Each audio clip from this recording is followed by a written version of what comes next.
since they've won the Super Bowl, it's just been a lot of beating their chests, a lot of loudmouth stuff, a lot of LA superficiality, and the draft house put me over the top.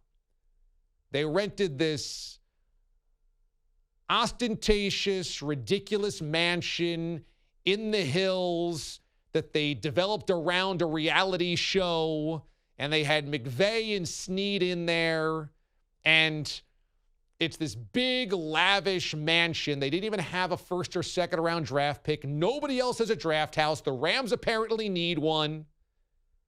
Les Snead and McVay also on night one because they've got nothing to do. Look like they're boozed up on stage, laughing that the Patriots took Cole Strange. The whole thing was just like very annoying to me. And they've been annoying. Aaron Donald can't keep his shirt on. Matthew Stafford's got that annoying commercial with the cell phone. I'm sick of the Rams, okay? So I went on my screed on Friday. And of course, because Cap knows exactly what to post to get the most reaction possible, takes my most vitriolic moment, clips it, and posts it on social media. I then repost it as well, and my life becomes a never-ending 3-day war with Rams fans. Twitter, if you've tweeted at me since Friday, it is possible I'll never see your tweet because I am inundated, second by second with more angry tweets from Rams fans, calling me all types of names. I found this mildly entertaining. And in a page from the Sean Mraz playbook, not only did I engage with said haters, I leaned into it. In fact, I provoked it even more. It was, if the Hornets are out to bite me, let's go in with a baseball bat and beat the crap out of that nest.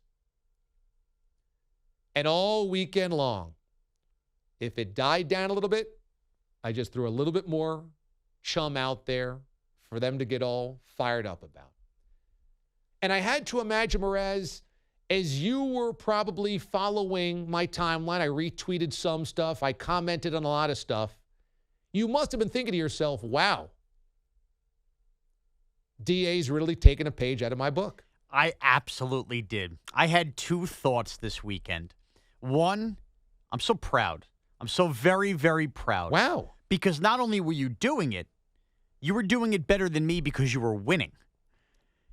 I oftentimes lose. I know I've lost. I've cowered in the corner, and then I just start punching back with nonsense because you're in it too deep. But you were winning. Everything you were saying was spot on, that really there shouldn't have been an argument back. So I was very proud about that you were. It's like these draft comparisons, right? We talk about, Traylon Burks. He could be the next A.J. Brown. What if he's better? You could be the next me on Twitter, but you're better.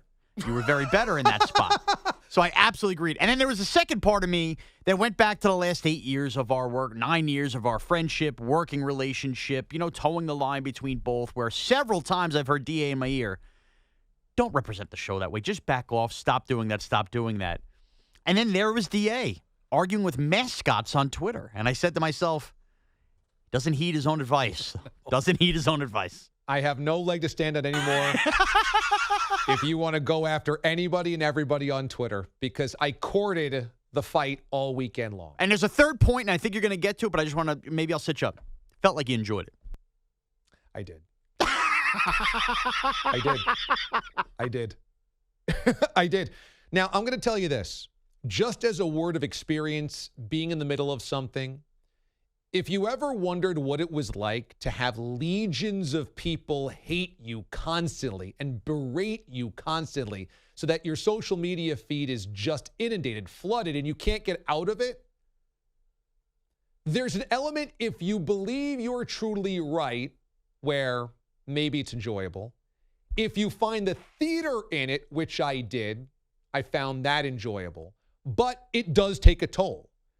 There is something about just human interaction when there's hundreds or thousands of people that keep saying you suck or you're ugly, or you don't deserve your radio show, or who are you, or you're an idiot, or if you just hear that over and over and over and over again, it does become a little emotionally exhausting because you know at your core it doesn't matter, but you hear it so much that you're like, boy, it does take a lot out of you to just watch hate get spewed at you all day long. So that was my personal experience with it. But here's the bit. This whole weekend, legions, an army of toy soldiers dressed as Bratz dolls or mini machine gun Kellys coming at me saying, I don't know what I'm talking about. You're just jealous. You're a hater. Who are you anyway? I just had to sit there and laugh because my problem is not with the guys in the Merlin Olsen jerseys. My issue is not with your old school Rams fans that go back to the 70s, the 80s, the fearsome foursome, Henry Ellard, NFC Championship game losses, the playoffs in the 70s, can't get past the Cowboys. My issue's not with those guys or the watermelon head guys. All you people are cool in my book. This is about this toy army of nitwits that have acted as though they're diehards, even though they had no idea the Rams existed before 2016. This is about the army of idiots that are coming after me because the first Rams game they watched was last playoffs. This is about them, and I could tell that was mostly them that was coming after me about this draft house because every so often I'd get a tweet from an old school Rams fan that was like, yeah, it's kind of lame. Or, yeah, this is kind of what Rams Twitter is right now. And I said, oh, I got it. These are those people, the Johnny-come-latelys that just found a winner and now got beer muscles. This was 2 a.m. at the bar. We just won, and so now we can flex, and I like being part of a winner. And the Lakers won, and the Dodgers won, and now the Rams won, and you know what? You're just haters. And I said, oh, it's those people. Okay, so it's the Paris Hilton, Shia LaBeouf, Tyga, Pauly Shore, L.A. crowd that's coming after me. This is now keeping up with the Kardashian Rams. This is now just the reality show of the Rams and the kids that couldn't tell you anything about Jim Everett, anything about John Hadel, anything about anybody before they got there a couple of years ago. That just tuned into football because they're like, wait a second, we don't get the best game on Fox every week anymore? We have to watch an actual team? Which is why I have to imagine the Rams have those dopey name tags of the New Jerseys. Hi, we're the Los Angeles Rams. Because now in Los Angeles, you got to be like, oh, brah, we're not getting Cowboys games anymore. I guess it's the Rams? Okay. Then they won a championship and everybody wants to flex like they've always been a fan. No, you haven't. It's ridiculous because if you are coming after me about trashing the draft house, what are you defending? Superficial narcissism? What are you defending? That house isn't your house. They don't want you in that house. They don't want you anywhere near that house because they didn't rent a draft house for all the fans to show up for a watch party. They didn't rent a house somewhere to invite you. They rented a giant mansion via a reality show real estate program to throw on social media to be look at us guys. And nobody likes a look at how big my house is guy. You know, Rams draft house should be a ranch in Riverside. That would be representative of Rams fans. This is a 17-bathroom mansion in the hills. That ain't your house. What are you defending? And it's amazing that these people in L.A. think, hey, man, lay off.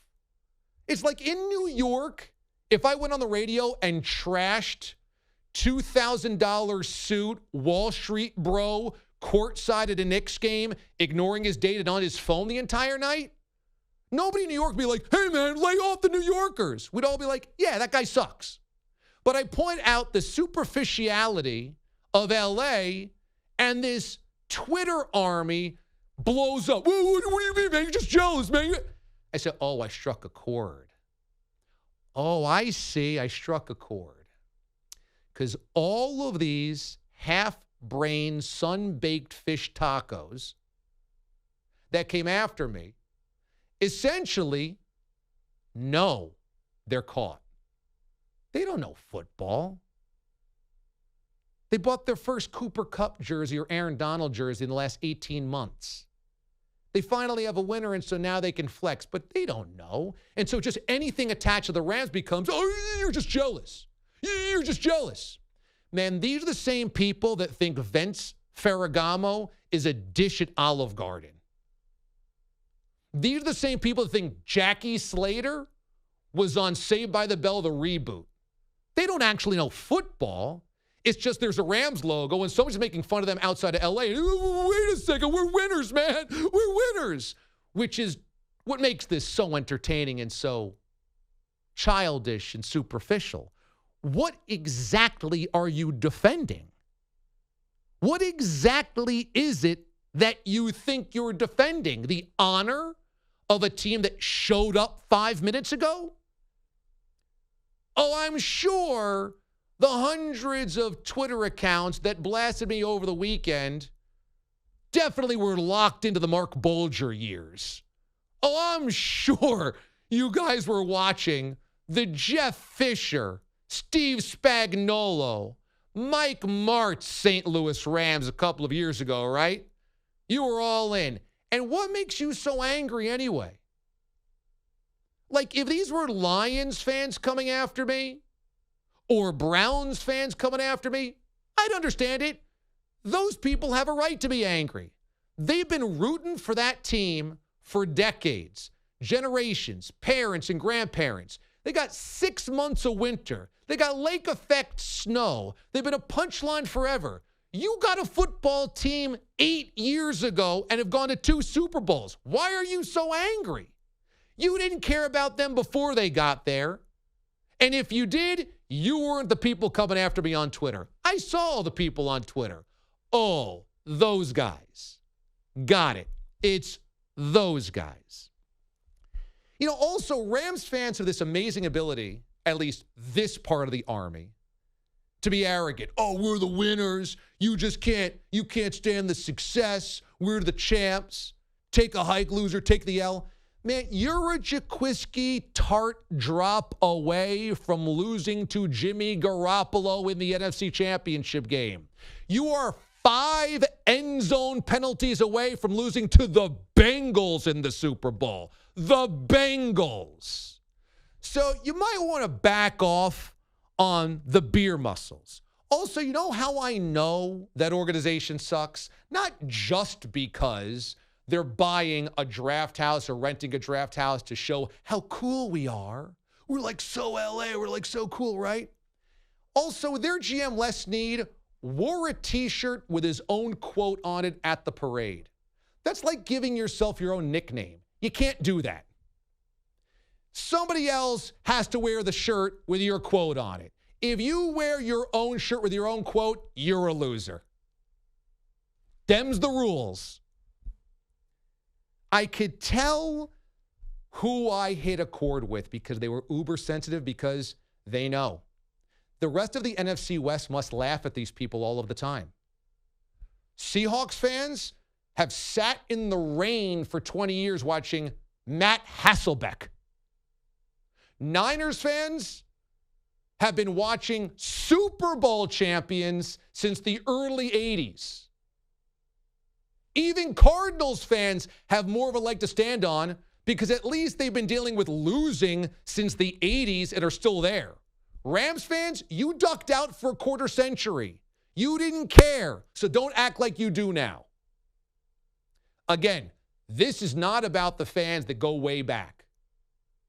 This is not about the fans that loved Eric Dickerson's Jerry Curl, the fearsome foursome, Deacon Jones. This is not about them at all. I've got your back. This is about the toy army marching through Twitter.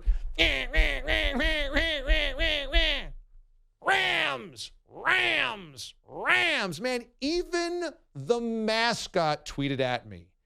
Even Rampage the mascot tweeted a picture of him lying poolside at this house and said, sorry, no space available. A, too bad. Would have liked to hang out with a Rampage. But B, the mascot has to be cool now? Man, LA changed all you guys. All I know is this. I'm only sad because this was so much fun this weekend. And in 3 years, when they're 7-10, all you guys will go back to rooting for the Raiders and Cowboys anyway. And then I won't have anybody to fight with. Or you'll just be wearing Justin Herbert jerseys.